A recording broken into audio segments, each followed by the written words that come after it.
রাসূলের নাতনি হযরত জাইনাব বিনতে ফাতেমা রাদিয়াল্লাহু তাআলা আনহা কারবালার জমিনের মধ্যে যারা রাসূলের পরিবার শহীদ হয়েছে, একজন একজন একজন একজন সবাইকে দেখতেছিলেন, কোথায় আমার ভাই হুসাইন।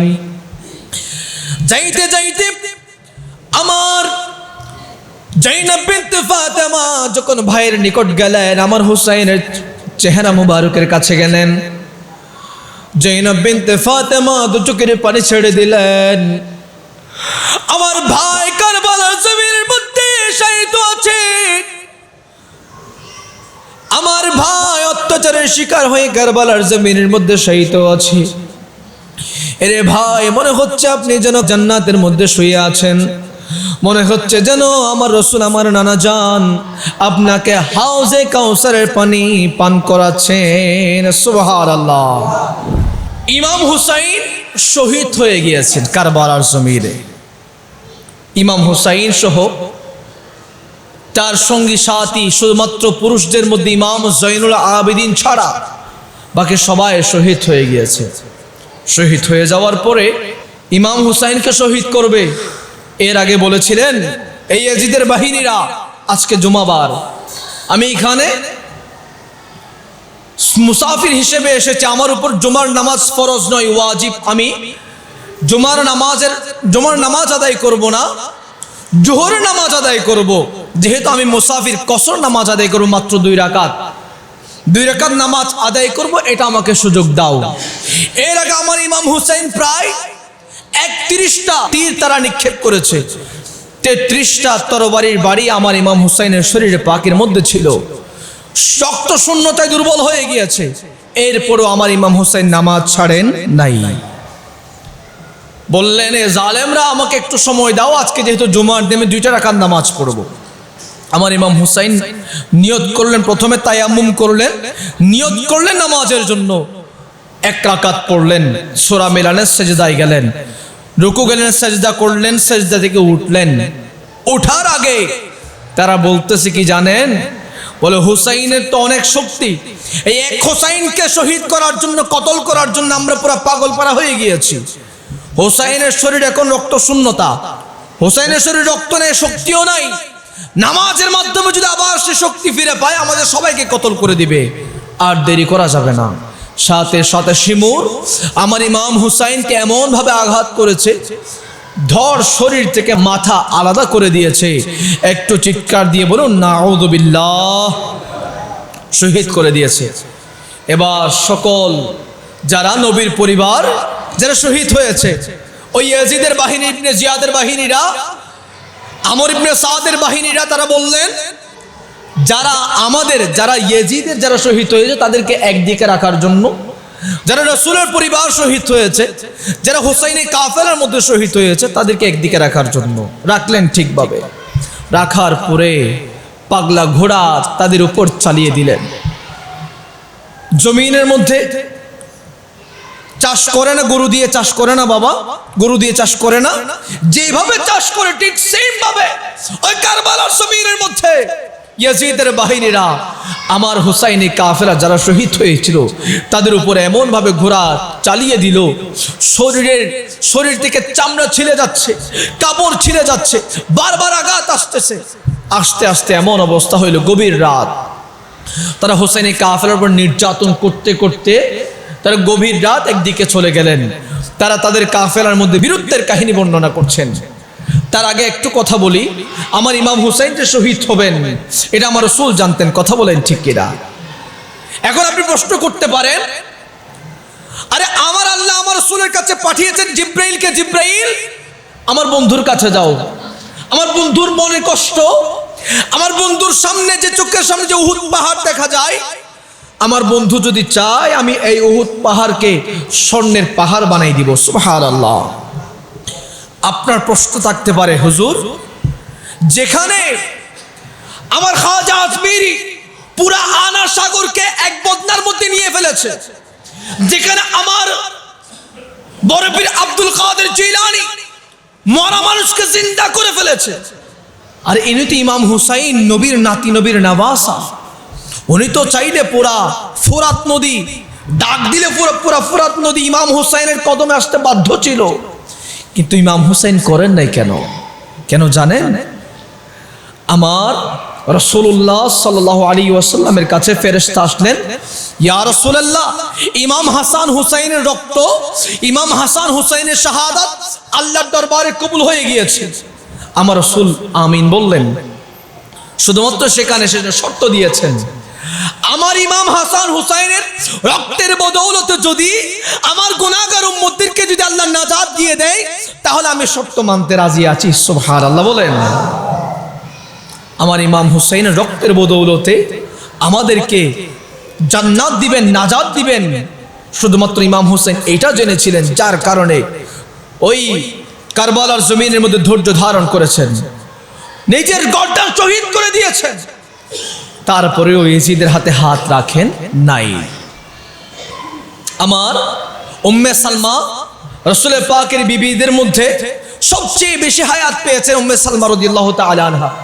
ওই ফেরেশতা যখন আসলেন, আমার রাসূল বললেন, আমার হুসাইন কোন জমিনে শহীদ হবে, একটু মাটিগুলো দেখাও। ওই ফেরেশতাটা কারবালার জমিনের মাটিগুলো আমার রাসূলকে দেখালেন। আমার রাসূল বললেন, এই উম্মে সালমা এদিকে আসো। কারণ আমার রাসূল জানতেন যখন কারবালা শহীদ হবে 61 হিজরি, তখন আমার রাসূলের বিবি কেউ বেঁচে না থাকলেও একজন থাকবেন, তিনি হচ্ছেন হযরত উম্মে সালমা রাদিয়াল্লাহু তাআলা আনহা। মুহাব্বতের আওয়াজে বলেন সুবহানাল্লাহ। আমার রাসূল জানতেন। উম্মে সালমাকে ডাকলেন, উম্মে সালমা এদিকে আসো, এই মাটিগুলো তোমার কাছে রাখবা। এই থেকে যতদিন পর্যন্ত না এই মাটিগুলো লাল হচ্ছে, মাটিগুলো প্রতিদিন চেক করবা, দেখবা। যেদিন মনে করবা মাটিগুলো লাল হয়ে গিয়েছে, মনে করবা আমার হুসাইন কারবালার জমিনে শহীদ হয়ে গিয়েছে। 61 হিজরি আমার উম্মে সালমা রাদিয়াল্লাহু তাআলা আনহা ঘুমাচ্ছিলেন। এমন সময়ের মধ্যে আমার রাসূলুল্লাহ সাল্লাল্লাহু তাআলা আলাইহি ওয়াসাল্লাম উম্মে সালমার স্বপ্নের মধ্যে চলে আসলেন। উম্মে সালমা রাদিয়াল্লাহু তাআলা আনহা স্বপ্নের মধ্যে দেখতে পেলেন আমার রাসূলের পুরো শরীরের মধ্যে ময়লা মাখা এবং চুলের মধ্যে রক্ত, পুরো শরীরের মধ্যে রক্ত মাখা। উম্মে সালমা রাদিয়াল্লাহু তাআলা আনহা জিজ্ঞেস করতে লাগলেন, ইয়া রাসূলুল্লাহ, ইয়া হাবিবাল্লাহ, আপনার এই অবস্থা কেন? আপনার শরীরের মধ্যে রক্ত কেন? আমার রাসূল বলতে লাগলেন, ওগো আমার উম্মে সালমা, শুনো শুনো, এই মুহূর্তে ওই কারবালার জমিনের মধ্যে ওই জালেমরা আমার হুসাইনকে শহীদ করে দিয়েছে। আমার হুসাইনের দেহ মুবারক ধরে ধরে আমি কারবালার জমিনের মধ্যে কাতরাচ্ছিলাম। আমার হুসাইনের দেহ মুবারককে আমি জড়িয়ে ধরে কারবালার জমিনের মধ্যে হামাগুড়ি খাচ্ছিলাম এবং ওই কারবালার জমিনে যারা শহীদ হয়ে গিয়েছে তাদের রক্তগুলো আমি কালেকশন করতেছিলাম, যার কারণে আমার শরীরের মধ্যে এভাবে রক্ত লেগে আছে, ময়লা মাখা লেগে আছে। আমার উম্মে সালমা রাদিয়াল্লাহু তাআলা আনহা জিজ্ঞেস করতে লাগলেন, ইয়া রাসূলুল্লাহ, আপনি কেন ওইখানে রক্তগুলো সংগ্রহ করতেছেন? আমার রাসূল বলতে লাগলেন, এর উম্মে সালমা, শোনো শোনো, কিয়ামতের ময়দান যখন সংগঠিত হবে, আমার গুনাহগার উম্মতেরা যখন কোনো না কোনো কারণে জাহান্নামী হয়ে যাবে, আমার গুনাহগার উম্মতদের যখন কোন আমল আল্লাহর দরবারে যখন গ্রহণ হবে না, আমার গুনাহগার উম্মতেরা যখন তাদের পাপের কারণে যখন জাহান্নামী হয়ে যাবে, এই প্রতিটা রক্তের বদৌলতে, প্রতিটা রক্তের বিনিময়ে আমি আমার গুনাহগার লক্ষ লক্ষ উম্মতদেরকে জান্নাতি করে দেব। সুবহানাল্লাহ। কারবালা সংগঠিত করেছে মূলত আমাদের জন্য, কথা বলেন না ঠিক কিনা? আর আমরা কারবালার এই মুহররম মাস এসেছে, আসছে, আমাদের কোনো হুঁশ নাই। অথচ এই মুহররম মাস এটা একটা শোকের মাস, এটা একটা কষ্টের মাস হয়েছে তো বাবা আমাদের জন্য। ইমাম হুসাইন যদি হাত রাখতেন, যদি ইমাম হুসাইন যদি ইয়াজিদের শর্তগুলো মেনে নিতেন, পুরা কাফেলা তো শহীদ হতো না। শহীদ হয়েছেন বদৌলতে আমাদের জান্নাতটা নিশ্চিত করেছেন, কথা বলেন ঠিক কিনা? একটু পরে যাই, ইমাম হুসাইন সবাইকে শহীদ করে দিলেন। ইমাম হুসাইনের কাফেলা একদিকে, ইয়াজিদের কাফেলা একদিকে, যারা শহীদ হয়ে গিয়েছেন, যারা মৃত্যুবরণ করেছেন, আমার ইমাম হুসাইনের কাফেলার উপরে এমন ভাবে ঘোড়া চালিয়ে দিল, তাদের শরীর থেকে চামড়াগুলো ছেড়ে ছেড়ে যাচ্ছিল। এভাবে করতে করতে তারা নির্যাতন চালাইতে চালাইতে ক্লান্ত হয়ে যায়, তাদের তাঁবুর মধ্যে চলে যায়। এরপরে তারা তাদের বীরত্বের কথা বর্ণনা করে, তারা আমার ইমাম হোসেনকে যে মানলো, শহীদ করে দিল, তাদের বীরত্বের কথা মনে করে তাদের বীরত্বের কথাগুলো তাঁবুর মধ্যে আলোচনা করতেছিলেন। এমন সময়ের মধ্যে আমার রাসূলের নাতনি হযরত জাইনাব বিনতে ফাতেমা রাদিয়াল্লাহু তাআলা আনহা কারবালার জমিনের মধ্যে যারা রাসূলের পরিবার শহীদ হয়েছে, একজন একজন একজন একজন সবাইকে দেখতেছিলেন, কোথায় আমার ভাই হুসাইন। যাইতে যাইতে আমার জাইনাব বিনতে ফাতেমা যখন ভাইয়ের নিকট গেলেন, আমার হুসাইনের চেহারা মুবারকের কাছে গেলেন, জাইনাব বিনতে ফাতেমা দু চোখের পানি ছেড়ে দিলেন। আমার ভাই কারবালার জমিনের মধ্যে শহীদ আছে, আমার ভাই অত্যাচারের শিকার হয়ে কারবালার জমিনের মধ্যে শহীদ আছে। এরে ভাই, মনে হচ্ছে আপনি যেন জান্নাতের মধ্যে শুয়ে আছেন, মনে হচ্ছে যেন আমার রাসূল আমার নানা জান আপনাকে হাউজে কাউসারের পানি পান করাচ্ছেন। সুবহানাল্লাহ।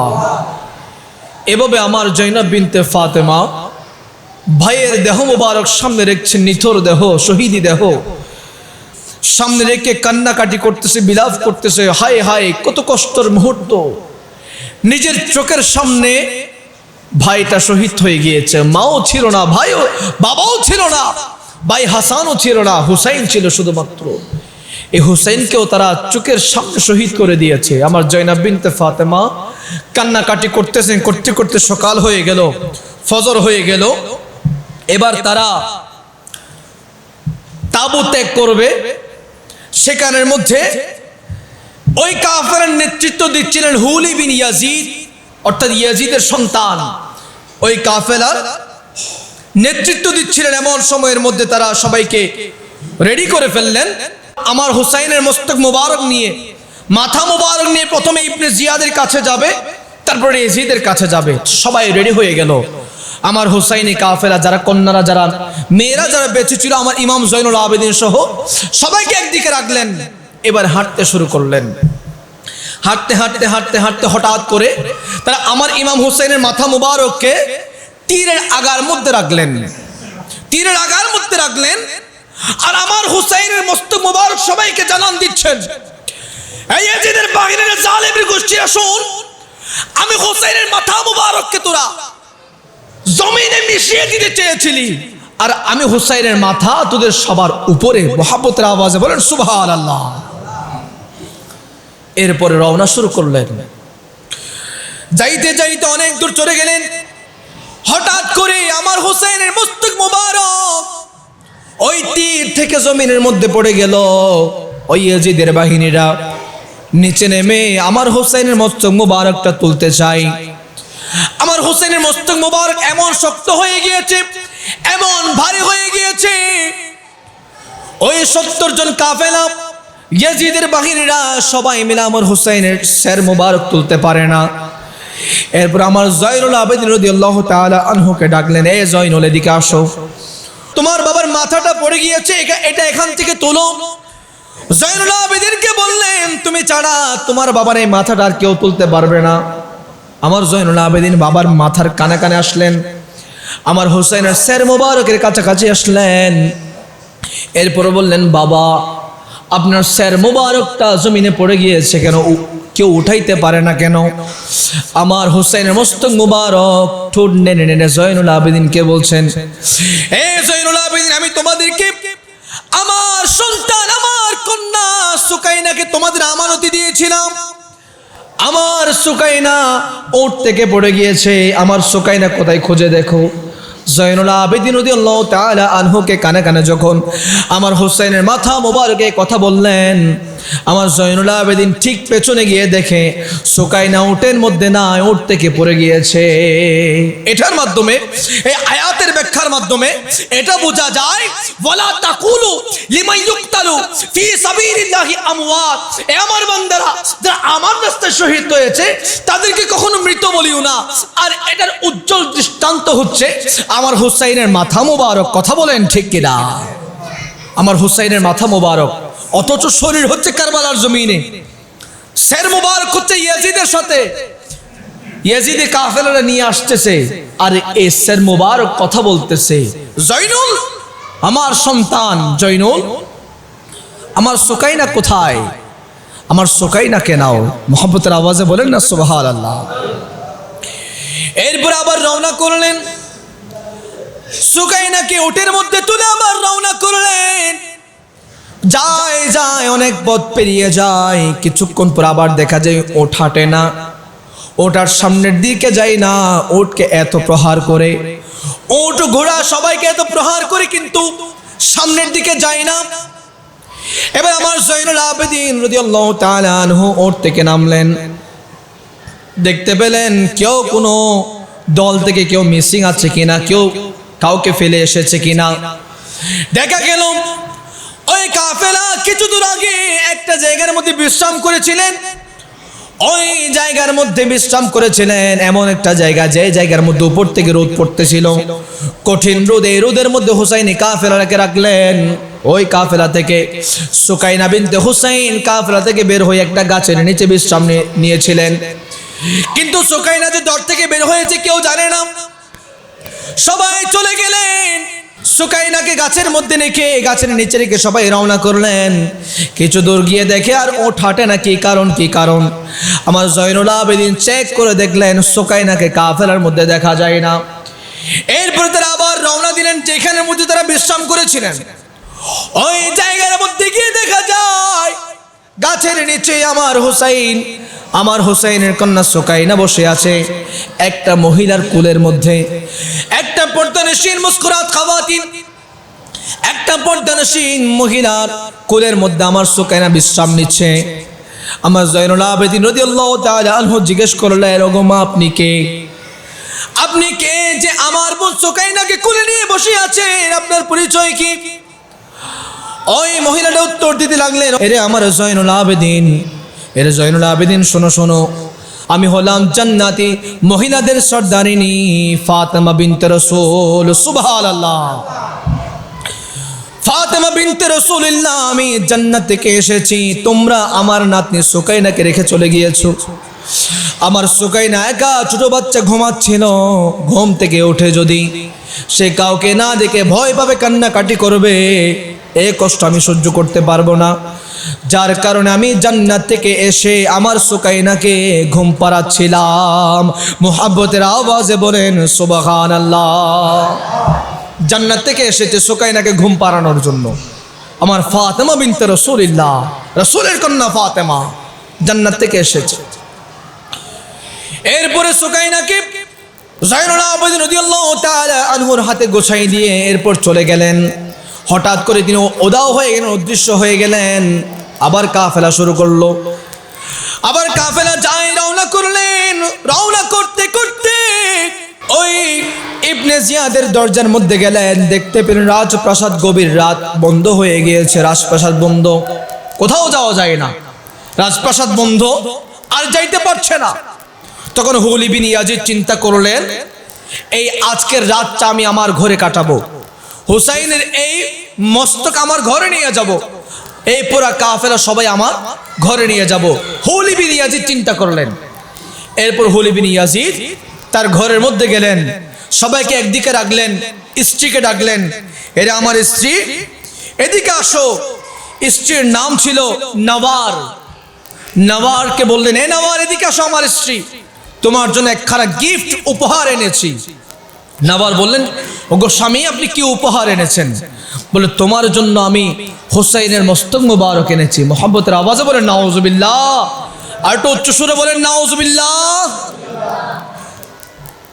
হুসাইনের মস্তক মুবারক এনেছো? নওয়ার বলছে, তুমি কি মস্তক মুবারক এনেছো?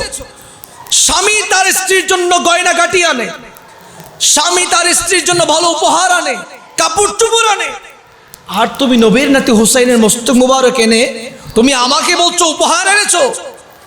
আমি তোমাকে তালাক দিলাম। আজকের রাত থেকে, আজকের এই মুহূর্ত থেকে তোমার সাথে আমার কোনো সম্পর্ক নাই। এই কথা বলে নওয়ার ঘর থেকে বের হয়ে আমার হুসাইনের মস্তক মুবারক যেখানে রাখলেন ঠিক সেই জায়গার মধ্যে গেলেন। যাওয়ার পরে তিনি দেখতে পেলেন আল্লাহর শপথ, খোদা কি কসম করে বলছেন, আল্লাহর জাতের কসম করে বলছেন, হুসাইনি মস্তক মুবারক যেখানে রেখেছিল, আমার হুসাইনের মস্তক মুবারক যেখানের মধ্যে রেখেছিল, সেখান থেকে এমন নূর চমকাচ্ছে যে নূর আসমান পর্যন্ত আলোকিত হয়ে গিয়েছে। মুহাব্বতের আওয়াজে বলেন সুবহানাল্লাহ।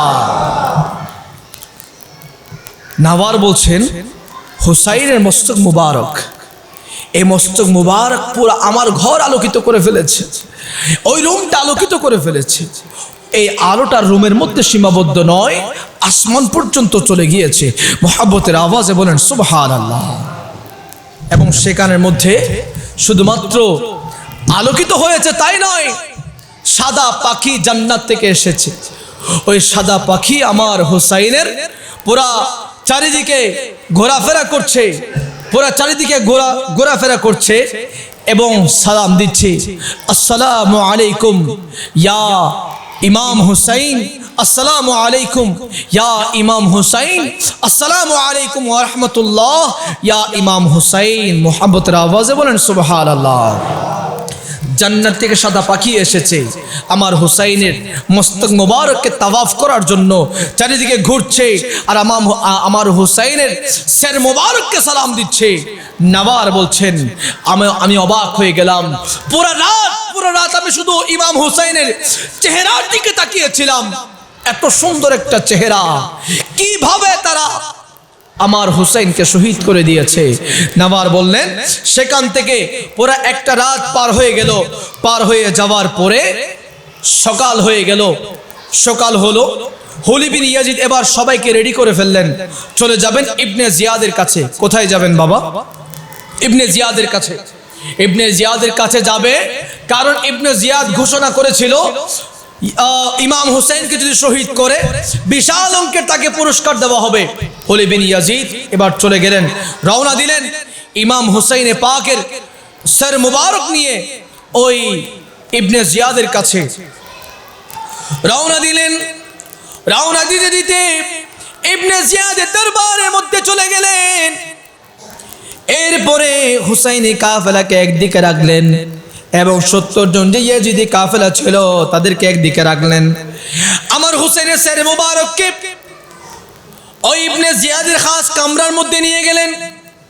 খাস কামরার মধ্যে নিয়ে যাওয়ার পরে ওইখানের মধ্যে অনেকজন ছিল, বিশেষ করে আমার রাসূল পাক সাল্লাল্লাহু তাআলা আলাইহি ওয়াসাল্লামের একজন বৃদ্ধ সাহাবা, আমার রাসূল পাক সাল্লাল্লাহু তাআলা আলাইহি ওয়াসাল্লামের একজন প্রবীণ সাহাবা যায়েদ বিন আরকাম একজন ছিলেন।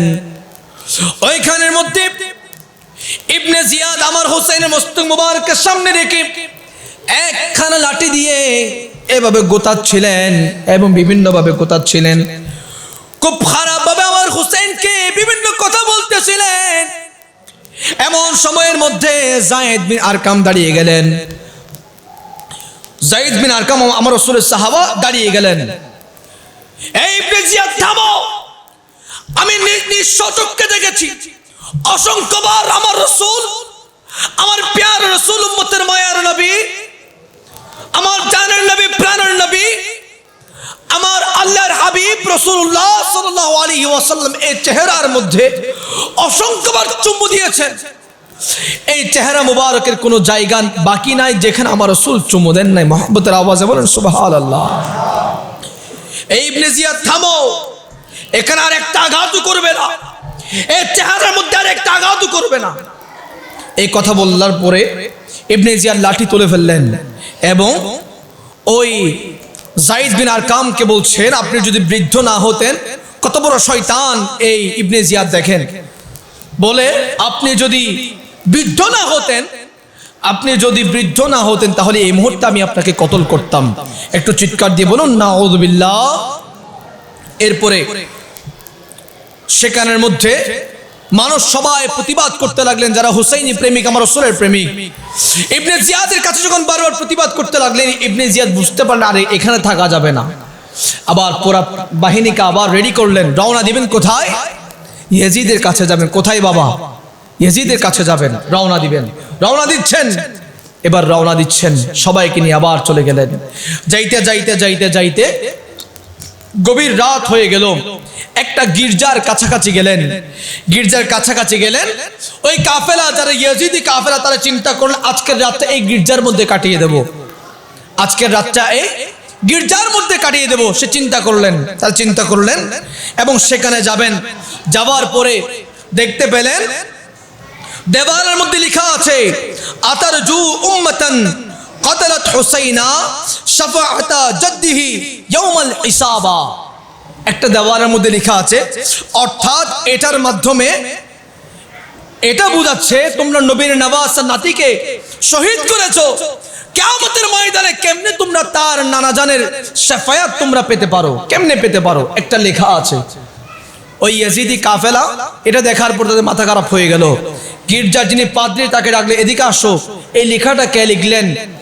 এক রাওয়ায়াতের মধ্যে আছে ওই কাফেলা হুসাইনি কাফেলা যখন সেখানে গেলেন, অদৃশ্য একখানা লোহার একখানা কলম অদৃশ্যভাবে এই লেখাটা লিখে দিলেন। আরেক রাওয়ায়াতের মধ্যে আছে ওই পাদ্রীকে ডাকলেন, জিজ্ঞেস করলেন এই লেখাটা কখনের? তখন ওই পাদ্রী বলতে লাগলেন এই লেখাটা হচ্ছে তোমাদের নবী আসার প্রায় 500 বছর আগের। মুহাব্বতের আওয়াজে বলেন সুবহানাল্লাহ। 500 বছর আগের একখানা লেখা, যেখানে লেখা আছে তোমরা নবীর নাতি হুসাইনকে শহীদ করেছো, নবীর নাতি হুসাইনকে তোমরা কতল করে দিয়েছো, তোমরা সেই নবীর শাফায়াত কেমনে পেতে পারো? তাহলে আমার রাসূল আসার 500 বছর আগের লেখা, আবার আরেক রাওয়ায়াতের মধ্যে আছে 300 বছর আগের লেখা। তাহলে আমার হুসাইন যে কারবালার জমিনে শহীদ হবে, এটা শুধুমাত্র 10 মুহররমের ঘটনা নয়, 10 মুহররমের প্ল্যান নয়। আমার আল্লাহ বহু আগে থেকে সিস্টেম করে রেখেছেন। হুসাইনের রক্তের বদৌলতে আমার নবীর যে গুনাহগার উম্মত আছে তাদেরকে জান্নাতে নিয়ে যাবেন। মুহাব্বতের আওয়াজে বলেন না সুবহানাল্লাহ। সবগুলো আমার আল্লাহ প্ল্যান করে রেখেছেন। এরপর তারা সেখানে রাগান্বিত হয়ে গেলেন, কে লিখেছে এই লেখা? বলে এই লেখা এখানে কেউ রেখে দেয়, এই লেখা 500 বছর আগে থেকে ছিল। এরপরে তারা বললেন, তারা একটু ঘাবড়িয়ে গেলেন, যেহেতু অনেক আগের লেখা, কিছুটা একটা হতে পারে, কিছুটা ঘাবড়িয়ে গেলেন। যাওয়ার পরে তারা বললেন আমরা এখানে এই গির্জার মধ্যে আজকের রাতটা অবস্থান করতে চাই। ওই কাফেলা ইয়াজিদি কাফেলা বললেন আমরা এই হুসাইনি দস্তক মুবারক, এই হুসাইনি সের মুবারক নিয়ে এই যারা কাফেলার মধ্যে যারা কন্যা সন্তান রয়েছে তাদেরকে নিয়ে আমরা এখানে এক রাতের জন্য অবস্থান করতে চাই। ওই গির্জার পাদ্রী কবুল করে নিলেন, ঠিক আছে ওকে, তবে হ্যাঁ একটা শর্ত আছে। বলে কি শর্ত? বলে এই শর্ত পালনের জন্য তোমাদেরকে আমি পুরস্কৃত করব। বলে কি শর্ত বলে দাও? বলো নবীর যে আমার রাসূলের যে আওলাদগণ রয়েছে, আমার হুসাইনের যে কাফেলার মহিলারা রয়েছে তাদেরকে খেদমত করার জন্য আমাকে সুযোগ দিতে হবে, এবং এই হুসাইনি এই মস্তক মুবারক, এই হুসাইনি এই যে মাথা মুবারক এটা আমাকে এক রাতের জন্য দিতে হবে। মুহাব্বতের আওয়াজে বলেন না সুবহানাল্লাহ। কে বলছে বাবা? একজন পাদ্রী বলছে। কে বলছে? একজন পাদ্রী বলছে। আমার হুসাইনের মস্তক মুবারক নিলেন এবং আমার রাসূল আমার হুসাইন যে আওলাদ যারা রয়েছেন মহিলা তাদেরকে রাখলেন, তাদেরকে সেবা যত্ন করলেন, খাবার দাবার দিলেন, ভালো করে যত্ন করলেন। এবার আমার হুসাইনের মস্তক মুবারকের কাছে আসলেন। আসার পরে সুন্দরভাবে পানি দিয়ে আমার হুসাইনের মস্তক মুবারক ধৌত করলেন। যে রক্ত মাটি লেগে আছে সবাইকে ধৌত করলেন। চোখের মধ্যে সুরমা লাগালেন, পুরা মাথার মধ্যে আতর গোলাপ লাগালেন, খুশবু লাগালেন, একটা পরিষ্কার পাত্রের মধ্যে রাখলেন। রাখার পরে আমার হুসাইনের চেহারার দিকে তাকিয়ে আছেন এই পাদ্রী, তাকিয়ে আছেন অনেক সময় তাকিয়ে আছেন। দেখতে পেলেন ওই হুসাইন আমার হুসাইনের শের মুবারক থেকে আবার নূর বের হচ্ছে, এমন ভাবে বের হয়েছে ওই যে পাদ্রীর রুমটা রয়েছে পুরো রুম আলোকিত হয়ে গিয়েছে। শুধুমাত্র সেখানে শেষ নয়, আমার আল্লাহ ওই পাদ্রীর চোখের পর্দা খুলে দিলেন, ওই পাদ্রী দেখতে পাচ্ছেন ওই দস্তক মুবারক, ওই মাথা মুবারক দেখার জন্য জান্নাত থেকে আমার রাসূল আসতেছে, আদম সফিউল্লাহ আসতেছে, ঈসা রূহুল্লাহ আসতেছে, সকল নবী রাসূলরা আসতেছে, সকল নবী রাসূলের উম্মতেরা আসতেছে, যারা আল্লাহর ওলি ছিল, যারা আল্লাহর নেককার বান্দা ছিল, তারা আসতেছে আমার হুসাইনের মাথা মুবারককে জিয়ারত করার জন্য। মুহাব্বতের আওয়াজে বলেন না সুবহানাল্লাহ। হুসাইনের মাথা মুবারকের দিকে তাকিয়ে আছেন এই পাদ্রী। তাকাইতে তাকাইতে কিছুক্ষণ পরে ওই পাদ্রীর জবান দিয়ে অটোমেটিকলি বের হচ্ছে আশহাদু আল্লা ইলাহা ইল্লাল্লাহু ওয়াহদাহু লা শারীকা লাহু ওয়া আশহাদু আন্না মুহাম্মাদান আবদুহু ওয়া রাসূলুহু। একটু মুহাব্বতের আওয়াজে বলেন সুবহানাল্লাহ। তাকিয়েছিলেন হুসাইনে পাকের চেহারার দিকে, আর আমার আল্লাহ ওই পাদ্রীর চোখের পর্দা খুলে দিলেন এবং একজন খাঁটি ঈমানদার হিসেবে কবুল করে নিলেন। মুহাব্বতের আওয়াজে বলেন না সুবহানাল্লাহ। পুরো রাত পেরিয়ে গেল আমার হোসেনের চেহারার দিকে দেখে দেখে, এবং আমার হোসেন মস্ত মুবারক যে এই পাদ্রী রাখবেন, এটার কারণে তারা ওই ইয়াজিদের বাহিনীদেরকে এই পাদ্রী 10,000 স্বর্ণ মুদ্রা দিয়েছিলেন। কত হাজার বাবা? শুধুমাত্র 10,000 দিরহাম দিয়েছিলেন, শুধুমাত্র একটা রাত হুসাইনের মাথা মুবারককে তার কাছে রাখবে। আর এই 10,000 দিরহাম দিয়ে হুসাইনের মস্ত মুবারক তো রেখেছেন, এটার বিনিময়ে ওই পাদ্রী মুসলমান হয়ে গিয়েছেন, আজীবনের জন্য জান্নাতি সার্টিফিকেট পেয়েছেন। চিৎকার দিয়ে বলেন সুবহানাল্লাহ। এবার আমার হুসাইনি কাফেলাকে পাদ্রী বিদায় দিবে, পুরো রাত তো বিশাল ঘটনা হয়ে গিয়েছে, বিশাল ঘটনা। পাদ্রী কাউকে কথা বলে নাই, গোপন রেখেছেন, স্বর্ণ মুদ্রাও দিয়ে দিলেন। এবার হুসাইনি কাফেলা রওনা করবে। যাইতে যাইতে কিছুক্ষণ পরে একটা জায়গার মধ্যে তারা থামলো। ইয়াজিদের বাহিনীরা তারা বললেন, আমরা যে যুদ্ধ করে কারবালার জমিন থেকে রাসূলের পরিবার থেকে আমরা যে ধন সম্পদ আমরা হাতিয়ে নিয়েছি, এই পাদ্রী থেকে যে আমরা 10,000 দিরহাম নিয়েছি, আমরা এগুলো একটু ভাগ বটোয়ারা করব। তারা বসলেন ভাগ বটোয়ারা করার জন্য। ভাগ বটোয়ারা করবেন এমন সময়ের মধ্যে তারা যখন বস্তা খুললেন, তাদের প্যাকেট খুললেন, তাদের বাক্স খুললেন, দেখতে পেলেন এখানে আর কোনো সম্পদ নাই, কোনো ধন সম্পদ নাই, কোনো দিরহাম নাই, কোনো কিছুই নাই। সব সম্পদগুলো কাচের পাথর হয়ে গিয়েছে। একটু চিৎকার দিয়ে বলেন না নাউযুবিল্লাহ। তারা দেখতে পেলেন তাদের কোনো সম্পদ আর অবশিষ্ট নাই, সব সম্পদগুলো কাচের টুকরো হয়ে গিয়েছে। এবং কাচের টুকরো তো হয়েছে, এই কাচের টুকরোর এক পাশের মধ্যে লেখা ছিল ওয়ালা তাহসাবানাল্লাহা গাফিলান আম্মা ইয়ামালু যালিমুন, এবং অপর পাশের মধ্যে লেখা ছিল ওয়াসায়ালামুল্লাযিনা যালামু আইয়া মুনকালাবিন ইয়ানকালিবুন। এখানের মধ্যে লেখা ছিল আমার আল্লাহ পাক রব্বুল আলামিন এই আয়াতের মধ্যে বলছেন, আল্লাহ জালিমদের সকল কর্মকাণ্ড সম্পর্কে অবহিত, এবং অত্যাচারীরা শীঘ্রই জানবে তাদের অবস্থানটা কোথায়, তারা জানবে। আমার আল্লাহ পাক রব্বুল আলামিন এমন ভাবে সিস্টেম করে দিয়েছেন, তারা যে ধন সম্পদ হাতিয়ে নিয়েছে, এই ধন সম্পদের মধ্যে আয়াত লিখে দিয়েছেন, এরে ইয়াজিদের বাহিনীরা, তোরা যে ধন সম্পদের লোভে পড়ে যে কাজগুলো করেছিলি, দেখ এই ধন সম্পদের টুকরোগুলো তোদের কাচের টুকরো হয়ে গিয়েছে, এবং তোরা দেখে নিবি তোদের ঠিকানাটা কোথায় হয়ে যায়। এবং সর্বোপরি এবার তারা সেখান থেকে তারা হতাশ হয়ে গেলেন, ইয়াজিদের কাছে গেলেন। বিশাল বড় কাহিনী। ইয়াজিদের কাছে গেলেন এবং ইয়াজিদ আমার হোসেনের মস্তক মুবারক যখন পেলেন, সেখানের মধ্যে আমার হোসেনের দাঁত মুবারকের মধ্যে এভাবে গোতা দিচ্ছেন এবং বললেন, এ হোসাইন, তোর নানা মুহাম্মদ আমার আদিপুরুষদের কতল করেছিল, হত্যা করেছিল, আর আমি তোকে হত্যা করে দিলাম। একটু চিৎকার দিয়ে বলেন না নাউযুবিল্লাহ। আবার কতগুলো আছে আমাদের দেশে, তারা ইয়াজিদকে রহমতুল্লাহ আলাইহি বলে, তাদের জন্য এই দলিলটা লিখে রাখেন। ইয়াজিদ আমার হোসেনের দাঁত মুবারকের মধ্যে গোথা দিচ্ছে আর বলছে, এই হোসাইন, তোর নানা আমার আদিপুরুষদের হত্যা করেছিল, আমাদের আদিপুরুষদের ধর্মকে বিচ্ছেদ করে দিয়েছিল, আর আমি তোরে হত্যা করলাম। একটু মহব্বতের আওয়াজে বলেন নাউযুবিল্লাহ। এবার সেখানে অনেকজন আবার সেটার বিরোধিতা করেছিলেন, আবার ইয়াজিদ সেখানে আবার অনেকজনকে কতল করে দিয়েছিলেন। বিশাল বড় কাহিনী। এভাবে হতে হতে এই পর্যন্ত আমরা কারবালার ইতিহাস জানি, কারবালার শিক্ষা জানি।